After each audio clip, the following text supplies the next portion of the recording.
నమస్తే welcome to ISR 9 news ముందుగా headlines పౌరసత్వ సవరణ చట్టం 2019 CAAను అమలులోకి తీసుకువచ్చిన కేంద్రం నోటిఫికేషన్ విడుదల సికింద్రాబాద్ విశాఖ మధ్య 2 వందే భారత్ రైలు ప్రారంభించిన మోదీ సికింద్రాబాద్ స్టేషన్లో పచ్చజెండా ఊపిన కిషన్ రెడ్డి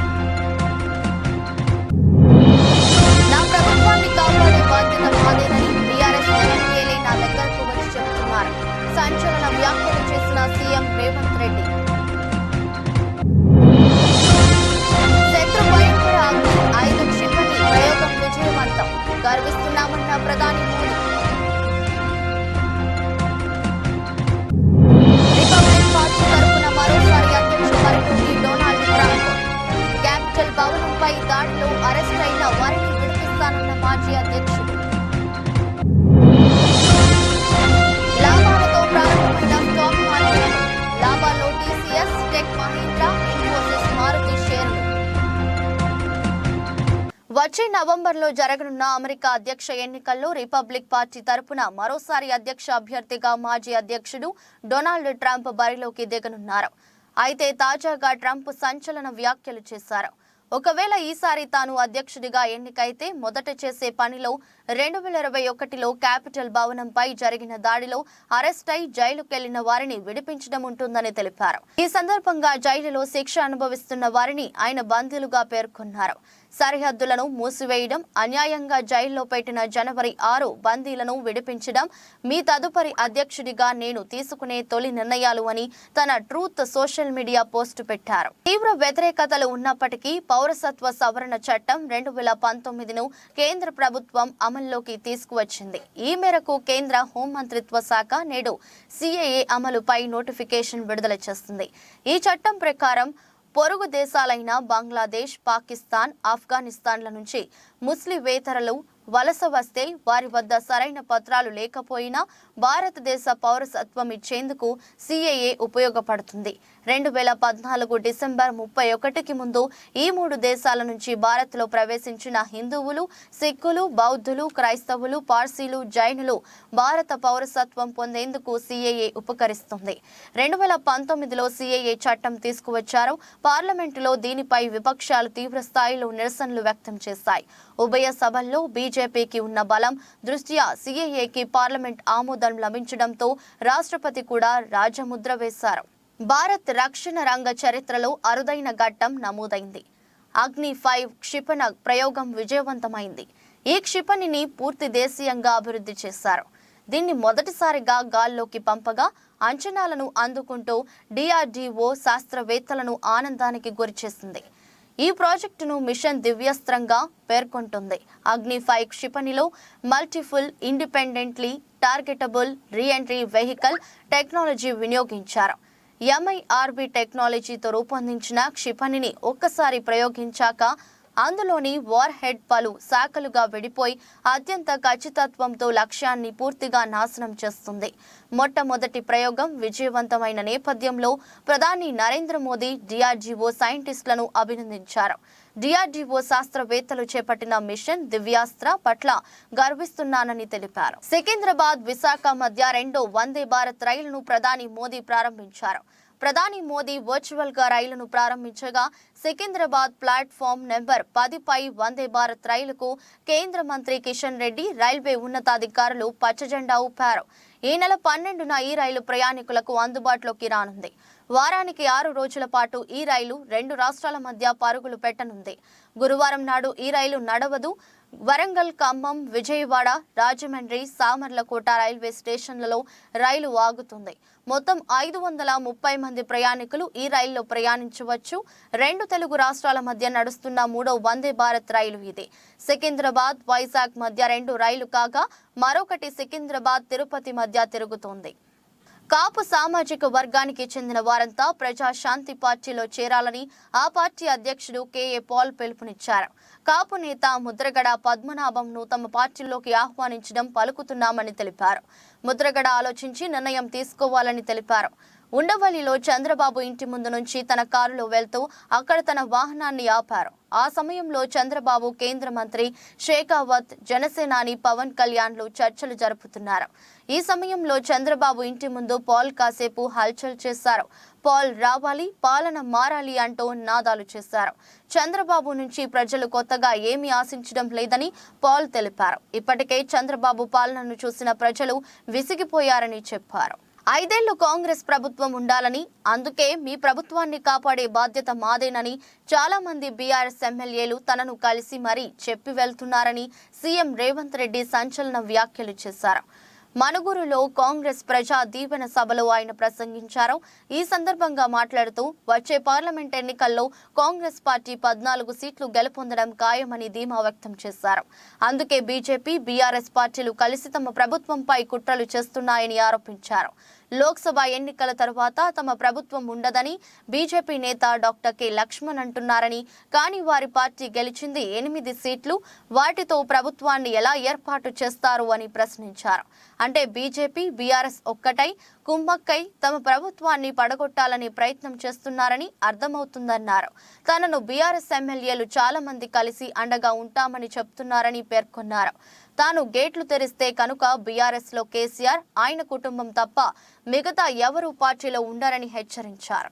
బీఆర్ఎస్ ఎమ్మెల్యేలు అందరు నాకు కలిసి చెప్పిపోతున్నారు. ఒకవేళ నేను అనుకుంటే గేట్లు తెరిస్తే కేసీఆర్, నువ్వు, నీ అల్లుడు, నీ ఇంటోళ్ళు తప్ప మొత్తం కాంగ్రెస్ పార్టీ కండువ కప్పుకొని ఇందిరమ్మ రాజ్యాన్ని, కాంగ్రెస్ ప్రభుత్వానికి అండగా నిలబడతారు. ఇవాళ మన మిత్రుడు వెంకట్రావు గారు కూడా ఇక్కడికి వచ్చి మనకు మద్దతుగా నిలబడ్డాడు. అంటే మేము మర్యాదపూర్వకంగా రాజకీయ నీతిజ్ఞతో ఇవాళ రాజకీయాలు చేయాలనుకుంటున్నాం. మీరు మా ప్రభుత్వాన్ని పడగొట్టాలనే కుట్ర మోడీ, కేడీ కలిసి చేస్తే చూస్తూ ఊరుకుంటామని అనుకోకండి. మాకు తెలుసు, లోతు తెలుసు, ఎత్తు తెలుసు, పెడితే ఎక్కడికి వెళ్ళుతో కూడా తెలుసు బిడ్డ. మాకు అనుకుంటున్నారేమో మీరు అల్లా తప్పకు వచ్చిండు, అయ్య పేరు చెప్పుకుండాని. బిడ్డ నల్లమల నుంచి తొక్కుకుంటా ప్రగతి భవన్ లో బద్దలు కొట్టి నిన్ను బజార్లకు ఇడిచి ఇందిరమ్మ రాజ్యం, కాంగ్రెస్ ప్రభుత్వాన్ని తీసుకొచ్చినాం. అందుకే చివరిగా ఒక్క మాట చెప్పదలుచుకున్నా, మాతో గోక్కోవద్దు బిడ్డ, గోక్కున్నోడు ఎవడు బాగుపడాలి. చాలా మంది ఇట్లా అనుకున్నారు. సత్యసాయి జిల్లా మడకసిర నియోజకవర్గం తెలుగుదేశం పార్టీ కార్యాలయం నందు డాక్టర్ సునీల్ కుమార్ మాట్లాడుతూ రాష్ట్రంలో నెలకొన్న క్లిష్ట పరిస్థితుల ఆధారంగా అధినేత చంద్రబాబు నాయుడు పొత్తు నిర్ణయం తీసుకున్నారు. వైసీపీ నిరంకుశ పాలనను తుదముట్టించేందుకు బీజేపీ, టీడీపీ, జేఎస్పీ కలిసి పోటీ చేయనున్నాయి. జగన్ రెడ్డి పాలనలో ఆంధ్రప్రదేశ్ ఆర్థిక సంక్షోభంలోకి నెట్టబడింది. అప్పులాంధ్రప్రదేశ్గా మార్చింది ఈ జగన్ రెడ్డి ప్రభుత్వం. కులంతో సంబంధం లేకుండా బీసీలు, ఎస్సీ, ఎస్టీలపై దాడులు జగన్ రెడ్డి ప్రభుత్వంలో జరిగాయి. వైసీపీ పాలనలో ప్రభుత్వం అంటే కేవలం జగన్ రెడ్డి, విజయసాయి రెడ్డి, సజ్జల రామకృష్ణారెడ్డి, ధనుంజయ రెడ్డిగా మారింది. ఈ ప్రభుత్వంలో బీసీలను ఎంత హీనంగా చూశారో వైఎస్ఆర్సీపీ బీసీసీఎల్ అధ్యక్షుడు జంగా కృష్ణమూర్తి మాటల్లోనే విందాం. బీసీలను తెలుగుదేశం పార్టీ పుట్టినిల్లు లాంటిది. మొన్న జరిగిన జయహో బీసీ కార్యక్రమం ద్వారా మరోసారి రుజువైంది. ఇంత అరాచక జగన్మోహన్ రెడ్డి ప్రభుత్వాన్ని గద్దెదింపేందుకు 3 పార్టీలు కలిసి వచ్చే ఎన్నికల్లో పోటీ చేయనున్నాయి. తెలుగుదేశం పార్టీపై కేంద్రంలో ఉన్న బీజేపీ పెద్దలకు కూడా నమ్మకం కలిగింది. అందుకే కేంద్రమే పొత్తులకు ఆహ్వానించింది. తెలుగు ప్రజల కోసం, ఆంధ్రప్రదేశ్ అభ్యున్నతి కోసం తెలుగుదేశం పార్టీ సంకల్పించిన మహాయజ్ఞానికి ఇటు జనసేనతో పాటు బీజేపీ కూడా కలిసి వస్తుంది.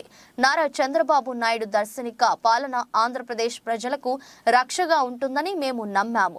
అతిపెద్ద జాతీయ పార్టీతో పాటు దేశం మొత్తం మాకు మద్దతిస్తుందని మడకసిర నియోజకవర్గం ఎమ్మెల్యే అభ్యర్థి డాక్టర్ సునీల్ కుమార్ అన్నారు. ఈ కార్యక్రమంలో మాజీ ఎమ్మెల్యే ఈరన్న, రాష్ట్ర వక్కలిగా కన్వీనర్ పాండు రంగప్ప, జిల్లా కార్యదర్శి రవిభూషణ్, మాజీ ఎంపీపీలు ఆదినారాయణ, అశ్వత్థామప్ప, మాజీ కన్వీనర్ రామాంజనేయులు మరియు తదితరులు పాల్గొన్నారు. Okay sir. అందరికీ నమస్కారం. మీడియా మిత్రులకు, ఎలక్ట్రానిక్ మీడియా మిత్రులకు, ప్రింట్ మీడియా మిత్రులకు, సోషల్ మీడియా మిత్రులకు నమస్కారం. 2024 ఎన్నికల్లో Telugu Desam party, Janasena party, Bharatiya Janata party కలిసి పోటీ చేస్తూ ఉన్నాయి. ఇది ఒక చారిత్రాత్మక విషయం. ఎందుకంటే ఆంధ్రప్రదేశ్ రాష్ట్రం అప్పులు అనే సంక్షోభంలోకి నెట్టబడింది. అప్పుల కుప్ప అయింది ఆంధ్రప్రదేశ్ రాష్ట్రం. అలాగే కులాలతో సంబంధం లేకుండా బీసీల దగ్గర నుంచి ఎస్సీ ఎస్టీల వరకు దాడులు పెరిగిపోయినాయి. జగన్మోహన్ రెడ్డి గారి ప్రభుత్వంలో ఈ దుష్ట చతుష్టయం అంటే జగన్మోహన్ రెడ్డి గారు, సజ్జల రామకృష్ణారెడ్డి గారు, విజయసాయిరెడ్డి గారు, ధనుంజయ రెడ్డి గారు, వీళ్ళు నలుగురు కలిసి రాష్ట్రాన్ని ఒక విధ్వంసంలోకి నెట్టేసినారు. దీని నుంచి కాపాడుకోవాలంటే ఆంధ్రప్రదేశ్ రాష్ట్రానికి కేంద్ర ప్రభుత్వం సహకారం తప్పనిసరి. అందుకోసం ఈసారి రాష్ట్ర ప్రజలను అలాగే ఆంధ్రప్రదేశ్ రాష్ట్రాన్ని కాపాడాలనే ఉద్దేశంతో Telugu Desam party, Janasena party, BJP పార్టీలు కలిసి నడవాలని నిర్ణయించుకున్నాయి. నిర్ణయాన్ని తెలుగుదేశం పార్టీ కుటుంబ సభ్యులుగా తెలుగుదేశం పార్టీ నాయకులు, కార్యకర్తలు అందరూ స్వాగతిస్తూ ఉన్నారు. అలాగే ఈ పొత్తు అనేది చాలా కీలకమైనది. ఎందుకంటే జగన్మోహన్ రెడ్డి గారు లాంటి ఒక విధ్వంసకారుణ్ణి, అంటే ఇప్పుడు ఎంతోమంది ముఖ్యమంత్రులను చూసాం కానీ ఇంత అరాచకం, రౌడీయిజం, గూండాయిజం చేసినటువంటి ముఖ్యమంత్రి లేరు. ప్రజాస్వామ్యం వదిలేసి కేవలం రౌడీ రాజ్యంగా పరిపాలన చేసిన ప్రభుత్వం ఏదైనా ఉందంటే అది ఈ వైఎస్ఆర్సీపీ ప్రభుత్వం మాత్రమే. తప్పకుండా ఈ వైఎస్ఆర్సీపీ ప్రభుత్వానికి బుద్ధి చెప్పాలని పవన్ కళ్యాణ్ గారు, అలాగే ప్రధానమంత్రి నరేంద్ర మోడీ గారు, చంద్రబాబు నాయుడు గారు కలిసి నడవాలని నిర్ణయించుకున్నారు. తప్పకుండా రాబోయే రోజుల్లో 2024 అసెంబ్లీ పార్లమెంట్ ఎన్నికల్లో తెలుగుదేశం, జనసేన, బీజేపీ కూటమి అసెంబ్లీ పార్లమెంట్ ఎన్నికల్లో తప్పకుండా విజయం సాధించి కేంద్ర రాష్ట్ర ప్రభుత్వాలను ఏర్పాటు చేస్తాయని ప్రతి ఒక్కరూ కోరుకుంటున్నారు. అదే జరుగుతుంది కూడా, ఇది వాస్తవం. నేను మరొకసారి చెప్పేది ఏంటంటే ప్రజలందరూ కుప్పం టీడీపీ కార్యాలయంలో సోమవారం ఎమ్మెల్సీ కంచర్ల శ్రీకాంత్ మీడియా సమావేశం నిర్వహించారు. ఈ సందర్భంగా ఆయన మాట్లాడుతూ మంత్రి పెద్దిరెడ్డి మనవడితో ప్రారంభోత్సవం చేయడం ఏమిటని ప్రశ్నించారు. ప్రోటోకాల్ ప్రకారం చంద్రబాబు పేరు శిలాఫలకంలో ఎక్కడ వేయాలో అధికారులకు తెలియదు కానీ మంత్రి మనవడితో ప్రారంభోత్సవాలు చేస్తారా అంటూ ఎమ్మెల్సీ కంచర్ల ఫైర్ అయ్యారు. మంత్రి మనవడికి ఏ ప్రోటోకాల్ ఉందో తమకు తెలియదన్నారు. కుప్పంలో అభివృద్ధి చేశామని చెబుతున్న అధికార పక్షం ఏమి అభివృద్ధి చేశారో చెప్పాలని కంచర్ల డిమాండ్ చేశారు. మంత్రి గారి మనవడు చేశారు. ప్రోటోకాల్లో చంద్రబాబు నాయుడు గారి పేరు వేయటం, ఎక్కడ వేయాలో ఏంటో తెలియదు కానీ అధికారులకు కానీ వాళ్ళందరికీ మంత్రి గారి మనవడి చేత మాత్రం రిబ్బన్ కటింగ్ చేయటం చేయొచ్చు. ఆయనకి ఏ ప్రోటోకాల్ ఉందో నాకు తెలియదు. ఇంకా ఆయనకి మంత్రి గారి కన్నా పెద్ద ప్రోటోకాల్ ఉందో అబ్బాయికి, ఆ బాబు, చిన్నబాబుకి మాకు తెలియదు. ఏదో వాళ్ళ ఫ్యామిలీ ఫంక్షన్ లాగో లేకపోతే వాళ్ళ ఇంటికి సంబంధించిన ఏదైనా కంపెనీని ఓపెన్ చేయించుకున్నట్టు వాళ్ళ మనవడి గారి చేత ఓపెన్ చేయించారు. అంటే ఇదేదో ప్రజాస్వామ్యం, ఒక సిస్టము అనే దానికి గౌరవం లేకుండా ఇష్టారాజ్యంగా చేసుకుంటూ వెళ్తున్నారు. మీరు చేసేటటువంటి అన్నింటినీ కూడా ప్రజలు గమనిస్తూ ఉన్నారు. అదేమంటే అభివృద్ధి కుప్పం అభివృద్ధి చేసామని చెప్తున్నాం. నేను చెప్తున్నా, ఏం అభివృద్ధి చేశారు? మీరు మీకు సవాల్ విసురుతున్నా, 60 కోట్లు ముఖ్యమంత్రి గారు 1.5 సంవత్సరం క్రితం కుప్పం 66 కోట్లు డెవలప్మెంట్ కోసం రిలీజ్ చేశారని చెప్పారు. 66 కోట్లు 1.5 సంవత్సరంలో మీరు ఖర్చు పెట్టారా? ఖర్చు పెట్టుంటే శ్వేతపత్రం రిలీజ్ చేయండి, అప్పుడు ఒప్పుకుంటాం మేము నిజంగా మీరు ఏదైనా చేశారని చెప్పేసి. మేము వేసిన డ్రైనేజీలు పగలగొట్టి అవి సగం కట్టి అవి రాక దోమలు ఇవన్నీ ఇచ్చేస్తూ ఇబ్బంది పడుతూ ఎన్ని రకాలుగా ఇచ్చేశారు. మహబూబ్ నగర్ జిల్లా కేంద్రంలో పోలీస్ కవాతు నిర్వహించారు. రాబోయే పార్లమెంట్ ఎన్నికల దృష్ట్యా ఎలాంటి అవాంఛనీయ సంఘటనలు జరగకుండా ముందస్తుగా మహబూబ్ నగర్ జిల్లా పట్టణ కేంద్రంలో 2 టౌన్ పోలీస్ స్టేషన్ ఆధ్వర్యంలో సిఐ సురేష్ కుమార్ ఆధ్వర్యంలో ఐటీబీపీ కేంద్ర బలగాలు ఫ్లాగ్ మార్చ్ నిర్వహించారు. ఈ సందర్భంగా సిఐ సురేష్ కుమార్ మాట్లాడుతూ రాబోయే పార్లమెంట్ ఎన్నికల దృష్ట్యా జిల్లా ఎస్పీ ఆదేశాల మేరకు ఎలాంటి అవాంఛనీయ సంఘటనలు జరగకుండా ప్రజలు స్వేచ్ఛగా, నిర్భయంగా తమ ఓటు హక్కును వినియోగించుకునే పరిస్థితిని కల్పించడంలో భాగంగా ఈ కవాతు నిర్వహించడం అయిందని తెలిపారు. ఈ కార్యక్రమంలో మహబూబ్ నగర్ ఎస్ఐ డి స్వామి, పోలీసులు తదితరులు పాల్గొన్నారు. ఎస్పీ గారి ఆదేశాల ప్రకారంగా ఈరోజు 2 టౌన్ లిమిట్స్లో ఈ ఫ్లాగ్ మార్చ్ నిర్వహించడం జరుగుతున్నది. ఇందులో భాగంగా ఎలక్షన్స్లో 2024 ఎలక్షన్స్ సజావుగా జరిగేదానికి ప్రజల్లో మన చైతన్యపరిచి వాళ్ళు తమ ఓటు హక్కును భయభ్రాంతులకు గురి కాకుండా సద్వినియోగం చేసుకునేదానికి ఉపయోగపడే విధంగా ఈ ఫ్లాగ్ మార్చ్ నిర్వహించడం జరుగుతున్నది. Thank you. వినుకొండ పట్టణంలోని వైఎస్ఆర్ కాంగ్రెస్ పార్టీ కార్యాలయం నందు వినుకొండ శాసనసభ్యులు బొల్లా బ్రహ్మనాయుడు ఆధ్వర్యంలో వైఎస్ఆర్ కాంగ్రెస్ పార్టీ ఆవిర్భావ దినోత్సవ వేడుకలు ఘనంగా జరిగాయి. ఎమ్మెల్యే కార్యాలయం ముందు వైఎస్ఆర్ కాంగ్రెస్ పార్టీ జెండాను ఎగురవేసి అనంతరం దివంగత నేత వైఎస్ రాజశేఖర రెడ్డి విగ్రహానికి పూలమాలలు వేసి ఘనంగా నివాళులర్పించారు. శాసనసభ్యులు బొల్లా బ్రహ్మనాయుడు అనంతరం కార్యకర్తలతో కలిసి కేక్ కట్ చేసి సంబరాలు జరుపుకుని మీడియాతో మాట్లాడారు. ఏమేస్తారో నీకు బాగా తెలుసు. ఇక్కడ ఎక్కడ ఏముందో ఎక్కడ ఏమి లేదో ప్రజలు చూస్తున్నారు. ఈ నియోజకవర్గం నుంచి 350 బస్సులు వెళ్ళి నువ్వు లెక్క చూసుకో. నీలాగా డబ్బులు ఇచ్చే తీసుకెళ్ళినటువంటి పరిస్థితి కాదు. స్వచ్ఛంగా, నికాలస్సుగా, నిబద్ధతగా, ప్రేమతో జగన్మోహన్ రెడ్డి గారికి ప్రేమతో వచ్చారు. ప్రేమతో, ఆదరణతో ఈనకొండ నియోజకవర్గం పూర్తి స్థాయిలో మీరు అది చూసి ఇక్కడ మీకు వణికి అక్కడ మాట్లాడుతున్నారు. మేము మంత్రి అవుతాం అని చెప్తుండు. ఆ వైశాస్త్రి మీ సంగతి చూస్తాం, మీ వ్యాపారాలు ఎట్లా చేస్తారో అని చెప్తుండు. వైశాస్త్రి అందరినీ బెదిరిస్తుండు, వ్యాపార వర్గాలను బెదిరిస్తుండు. మీరు రాకపోతే మీ సంగతి చూస్తాను, నేనే మంత్రిని అవుతాను అంటుండు. యాడా నువ్వు మంత్రి? యాడా నీ మంత్రి కాదు, నువ్వు ముఖ్యమంత్రి కాదు. ఆ స్థాయి కదా నీదని నువ్వు అనుకుంటున్నావు. నీది అక్రమంగా నిల్వ ఉంచిన మందులతో పాటు తేదీ దాటిన మందులు విక్రయిస్తున్న ఔషధ దుకాణాలపై డ్రగ్స్ అధికారులు సూర్యాపేట జిల్లా కోదాడ పట్టణంలో దాడులు చేపట్టారు. 4 బృందాలుగా ఏర్పడిన అధికారులు పలు దుకాణాలు, ఆసుపత్రుల్లో ఏకకాలంలో సోదాలు నిర్వహించారు. అక్రమంగా నిల్వ ఉంచిన తేదీ దాటిన 33.68 లక్షల విలువైన మందులను అధికారులు సీజ్ చేశారు. భారీ మొత్తంలో మందులు పట్టుబడటంతో కోదాడలో చర్చనీయాంశంగా మారింది. డ్రగ్స్ విజిలెన్స్ అధికారులు విలేకరులతో మాట్లాడుతూ లైసెన్స్ లేకుండా మందులను నిల్వ ఉంచిన గోడౌన్లను సీజ్ చేశామన్నారు. నిబంధనలు అతిక్రమించే మెడికల్ షాప్స్, ఆసుపత్రులపై కఠిన చర్యలు తీసుకుంటామని, స్వాధీనం చేసుకున్న డ్రగ్స్ ను కలెక్టర్ కార్యాలయంకు తరలిస్తామన్నారు.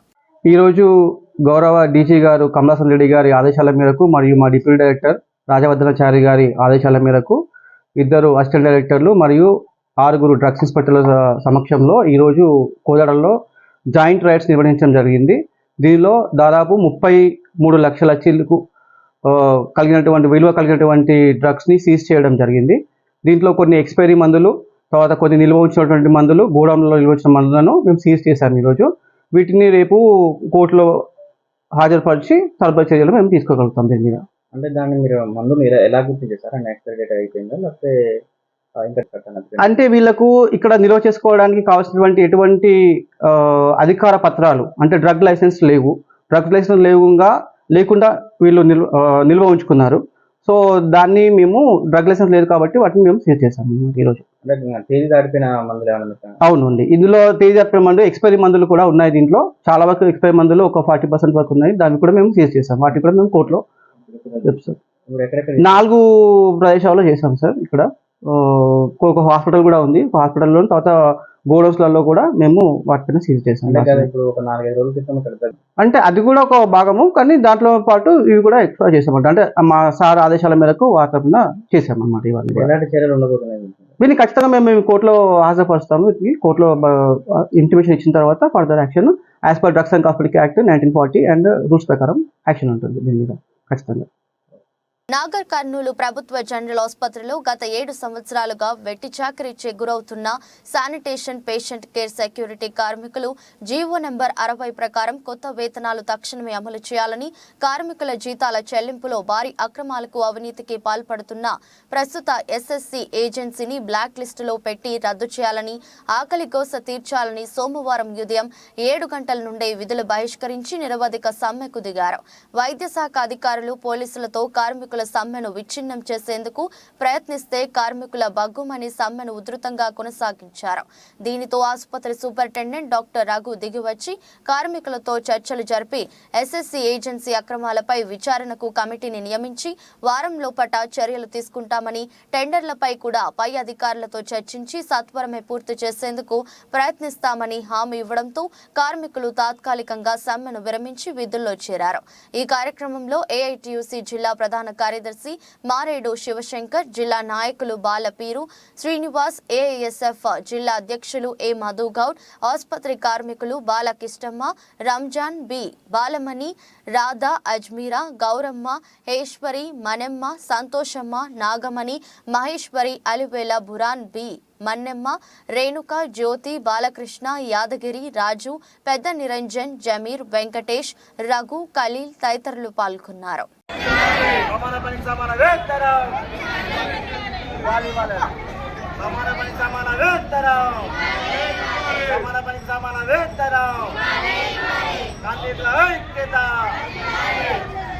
ఆసుపత్రి కార్మికులకు జీతాలు వెంటనే, ఆసుపత్రి కార్మికులకు జీతాలు వెంటనే, ఇవ్వాలి పెరిగిన కొత్త జీతం వెంటనే, ఇవ్వాలి పెరిగిన కొత్త జీతం ఆసుపత్రి కార్మికులకు వెంటనే, రచించాలి ఆసుపత్రి కార్మికుల పట్ల మొండి వైఖరి, రచించాలి ఆసుపత్రి కార్మికుల పట్ల మొండి వైఖరి,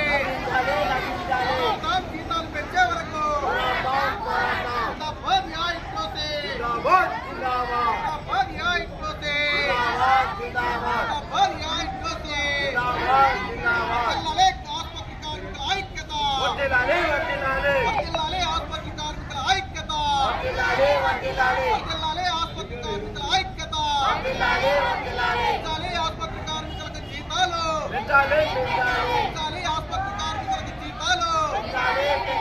చెల్లించాలి పెండింగ్ వేతనాలు, చెల్లించాలి పెండింగ్ వేతనాలు, రద్దు చేయాలి ఆసుపత్రి కార్మికుల పొట్ట కొడుతున్న ఎస్ఎస్సీ కంపెనీని వెంటనే, రద్దు చేయాలి ఆసుపత్రి కార్మికుల పొట్ట కొడుతున్న ఎస్ఎస్సీ కంపెనీని వెంటనే,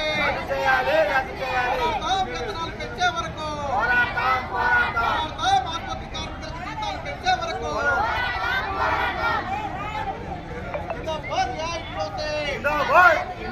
ఆసుపత్రి కార్మికుల ఐక్యత, ఆసుపత్రి కార్మికుల ఐక్యత, జీతాలు పెంచే వరకు, జీతాలు పెంచే వరకు, జీతాలు పెంచే వరకు పూర్తి చేయాలి టెండర్లను వెంటనే, పూర్తి చేయాలి పెండింగ్ లో ఉన్న టెండర్లను వెంటనే, పెంచాలి కార్మికుల సంఖ్యను, పెంచాలి కార్మికుల సంఖ్యను, పెంచాలి కార్మికుల సంఖ్యను, తగ్గించాలి కార్మికులకు అదనపు పని భారం, తగ్గించాలి కార్మికులకు అదనపు పని భారం, చెల్లించాలి పిఎఫ్ఈఎస్ఐ, చెల్లించాలి పిఎఫ్ఈఎస్ఐ, పోరాడతాం వేతనాలు పెంచే వరకు, పోరాడతాం వేతనాలు పెంచే వరకు, పూర్తి చేయాలి ఆగిపోయిన టెండర్లను వెంటనే, పూర్తి చేయాలి ఆగిపోయిన టెండర్లను వెంటనే,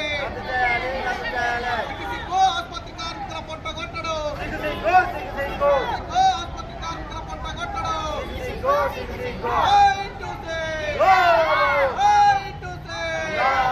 కార్మికుల ఐక్యత, కార్మికుల ఐక్యత, కార్మికుల ఐక్యత, పోరాడతాం ఆసుపత్రి కార్మికులకు వేతనాలు పెంచే వరకు, పోరాడతాం ఆసుపత్రి కార్మికులకు వేతనాలు పెంచే వరకు. భద్రాద్రి కొత్తగూడెం జిల్లా బూర్గంపాడు మండలం ప్రజలకు తెలంగాణ రాష్ట్ర ప్రభుత్వం అందిస్తున్న జీరో కరెంటు బిల్లు కష్టాలు ఎదురవుతున్నాయి. ప్రజాపాలనలో ఇచ్చిన దరఖాస్తులు లోపాలు ఉన్నాయని, అందువల్లనే మరోసారి దరఖాస్తులు మండల ప్రజా పరిషత్ కార్యాలయంలో చేసుకోవాలంటూ అధికారులు చెబుతున్నారు. ఈ క్రమంలో మండలంలోని పలు ప్రాంతాలలో జీరో బిల్లు లభించకపోవడంతో లబ్ధిదారులు గత వారం రోజులుగా మండల ప్రజా పరిషత్ కార్యాలయం చుట్టూ ప్రదక్షిణలు చేస్తూ ఇబ్బందులు ఎదుర్కొంటూ ఉన్నారు. ఆనాడు ప్రభుత్వం ఆదేశాల మేరకు ప్రజాపాలనలో నమోదు చేసుకున్న తర్వాత విద్యుత్ శాఖ అధికారులు ఆన్లైన్లో నమోదు చేసిన జీరో బిల్లు వర్తించకపోవడంతో పేదవారు పలువురు ఇబ్బందులు ఆందోళన పడుతున్నారు. ప్రభుత్వం పేదవారికి జీరో బిల్ అందజేస్తాదని, 200 యూనిట్ల వారికి తప్పనిసరిగా రాయితీ వస్తుందని, కరెంటు బిల్లు కట్టనవసరం లేదని స్వయంగా సీఎం రేవంత్ రెడ్డి చెబుతూ ఉన్నారు. కానీ అధికారుల నిర్లక్ష్యం కారణంగా సామాన్యుడు నానా అవస్థలు పడవలసిన పరిస్థితి మండలంలో చోటు చేసుకుంటుంది. అధికారుల నిర్లక్ష్యం కారణంగా సామాన్యుడు కార్యాలయాల చుట్టూ ప్రదర్శన చేస్తూ మరోసారి నమోదు చేసుకోవాల్సిన పరిస్థితిని అధికారులు తీసుకువచ్చారు. అధికారుల నిర్లక్ష్యానికి నిదర్శనంగా ప్రస్తుతం మండలంలో ప్రజలు అధికారులు చుట్టూ కార్యాలయాల చుట్టూ తిరగాల్సిన పరిస్థితి ఏర్పడిందని పలువురు తమ అభిప్రాయం వ్యక్తం చేస్తున్నారు. మరోసారి నమోదు చేసుకున్న జీరో బిల్లు వర్తిస్తుందా లేదా అనే అనుమానాలు ప్రజల్లో కొట్టుమిట్టాడుతున్నాయి. అధికారులు మాత్రం నమోదు చేసుకోండి వస్తుంది అని చెప్తున్నారు. కానీ అధికారుల నిర్లక్ష్యంగా వ్యవహరిస్తున్న అధికారులపై ఉన్నతాధికారులు మాత్రం చర్యలు తీసుకోవాలని ప్రజలు కోరుతున్నారు. Warangal central zone DCP Mohammed బారీపై ఇంతేజార్ గంజ్ పోలీస్ స్టేషన్లో ఫిర్యాదు చేసిన జర్నలిస్టులు. ఎస్ఎన్ఎం క్లబ్ వద్ద అభివృద్ధి కార్యక్రమాలకు శంకుస్థాపన చేసిన పలు మంత్రుల కార్యక్రమంలో తూర్పు జర్నలిస్టులపై పరుష పదజాలంతో దూషించిన వరంగల్ సెంట్రల్ జోన్ డీసీపీ బారీపై చర్యలు తీసుకోవాలంటూ వరంగల్ పోలీస్ కమిషనరేట్ కార్యాలయంలో ప్రెస్ క్లబ్ బాధ్యులు, పలు జర్నలిస్టులు, సంఘాల నాయకులు సిపికి ఫిర్యాదు చేశారు. వరంగల్ నుండి హన్మకొండ ప్రెస్ క్లబ్ కి భారీగా తరలి వెళ్లిన తూర్పు జర్నలిస్టులు, ప్రెస్ క్లబ్ సభ్యులు నల్ల బ్యాడ్జీలతో డీసీపీ బారీకి వ్యతిరేకంగా జర్నలిస్టులకు బహిరంగంగా క్షమాపణ చెప్పాలని నిరసన తెలిపారు. వరంగల్ ప్రెస్ క్లబ్ నుండి 250 మంది జర్నలిస్టులతో కలిసి ర్యాలీగా తరలి వెళ్లి పోలీస్ కమిషనర్ కార్యాలయం వద్దకు చేరుకుని డీసీపీ బారీపై చర్యలు తీసుకోవాలని ప్రెస్ క్లబ్ బాధ్యులు, వివిధ సంఘాల యూనియన్ నాయకులు, పలు జర్నలిస్టులు పోలీస్ కమిషనర్ అంబర్ కిషోర్ కి మెమోరాండం అందజేశారు. ఈ విషయంపై స్పందించిన police commissioner Ambar Kishore Jha union నాయకులు, పలు జర్నలిస్టు బృందాలతో కలిసి చర్చలు జరపగా సరిగా స్పందించకపోవడంతో జర్నలిస్టు నాయకులు సంతృప్తి చెందక సెంట్రల్ జోన్ డీసీపీ బారీపై ఇంతేజార్ గంజ్ పోలీస్ స్టేషన్లో ఫిర్యాదు చేశారు.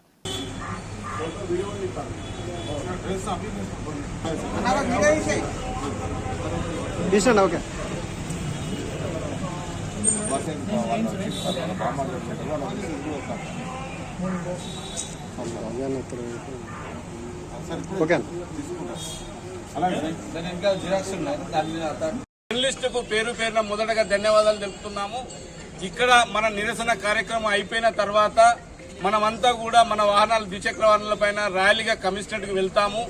అక్కడ సిపిని కలిసి మనం ఒక వినతి పత్రం రెడీ చేసినాము. ఆ వినతి పత్రాన్ని ఇచ్చిన తర్వాత సిపి గారు చెప్పే సమాధానం సంతృప్తి చెందితేనే ఈ యొక్క నిరసన కార్యక్రమం అనేది మనం బంద్ పెట్టడం జరుగుతుంది. ఒకవేళ సిపి గారి సమాధానం మనకు సంతృప్తి చెందకుంటే ఈ యొక్క కార్యక్రమం అనేది వాళ్ళు దిగొచ్చే వరకు కూడా కొనసాగిస్తామని మీకు తెలియజేయడం జరుగుతుంది. ముఖ్యంగా జర్నలిస్టుల పైన దాడులు, ఈ జర్నలిస్టుల పైన నెట్టివేయడాలు, జర్నలిస్టుల పైన అకారణంగా దూషించడం అనేది ఇటీవల ఎక్కువ జరుగుతున్నది. మొన్న ఏదైతే శివరాత్రి రోజున ఈవెన్ అక్కడ 1000 స్తంభాల దేవాలయంలో కూడా మన జర్నలిస్టులకు చేతుల కెమెరాలు ఉన్నప్పటికీ వాళ్ళను తోసివేయడం జరిగింది. తర్వాత అంతకుముందు చంద్రశేఖర్ అనే ఆర్ఐ ఈటీవీ కెమెరామెన్ పైన దాడి చేయడం జరిగింది. అప్పటికి వాళ్ళు చర్యలు తీసుకుంటున్నారు. అప్పటి నుంచి ఇప్పటి వరకు ఎలాంటి చర్యలు తీసుకోలేదు. కాబట్టి మనం ఈ నిరసన కార్యక్రమానికి పిలుపునివ్వడం జరిగింది. అందరూ జర్నలిస్టు, వివిధ యూనియన్ల జర్నలిస్టు పెద్దలు, ప్రెస్ క్లబ్ బాధ్యులందరూ ఈ యొక్క ధర్నాలో పాల్గొంటున్నారు. వరంగల్ నుంచి, కాజ్పేట నుంచి అందరూ మిత్రులు కూడా వచ్చింది కాబట్టి ర్యాలీగా వెళ్దాము. అక్కడ కూడా వాళ్ళని మనం పర్మిషన్ మాట్లాడినాము. మనం ఏదైతే ప్రెస్ మీట్ హాల్ ఉంటుందో అక్కడికి పోయి మనం అందరం ఇట్లే ఉందాం. ఇక్కడ ఉన్న తర్వాత వాళ్ళు అక్కడికి సారు సిపి గారు బయటికి రావడమా, లేకుంటే మన నేతలు వాళ్ళ ఛాంబర్కి పోయి మాట్లాడమా అక్కడ జరుగుతుంది. అక్కడ ఖచ్చితంగా మన డిమాండ్, నిన్న మన జర్నలిస్టు మిత్రుల పైన దుర్భాషలాడిన ఎంఏ బారీ బహిరంగంగా మన దగ్గరకు వచ్చి క్షమాపణ చెప్పేవారు. వార్తలు ముగించే ముందు మరోసారి హెడ్లైన్స్. పౌరసత్వ సవరణ చట్టం 2019 అమల్లోకి తీసుకువచ్చిన కేంద్రం, నోటిఫికేషన్ విడుదల. సికింద్రాబాద్ విశాఖ మధ్య 2 వందే భారత్ రైళ్లు ప్రారంభించిన మోదీ. సికింద్రాబాద్ స్టేషన్లో పచ్చిజెండా ఊపిన కిషన్ రెడ్డి. నా ప్రభుత్వాన్ని కాపాడే బాధ్యత మాదేనని టీఆర్ఎస్ ఎమ్మెల్యేలే నా దగ్గరకు వచ్చి చెబుతున్నారు. సంచలన వ్యాఖ్యలు చేసిన సీఎం రేవంత్ రెడ్డి. శత్రు భయంకర ఉన్నామన్న ప్రధాని మోదీ. రిపబ్లిక్ పార్టీ తరఫున మరోసారి అధ్యక్ష బరిలోకి డొనాల్డ్ ట్రంప్. క్యాపిటల్ భవనంపై దాడిలో అరెస్ట్ అయిన వారిని విడిపిస్తానన్న మాజీ అధ్యక్షుడు. లాభాలతో ప్రారంభమైన స్టాక్ మార్కెట్. లాభాల్లో టీసీఎస్, టెక్ మహీంద్రా, ఇన్ఫోసిస్, మారుతి షేర్లు. ఈ దృష్టి బులెటిన్ మరో బులెటిన్లో మళ్ళీ కలుద్దాం. అంతవరకు సెలవు. నమస్కారం.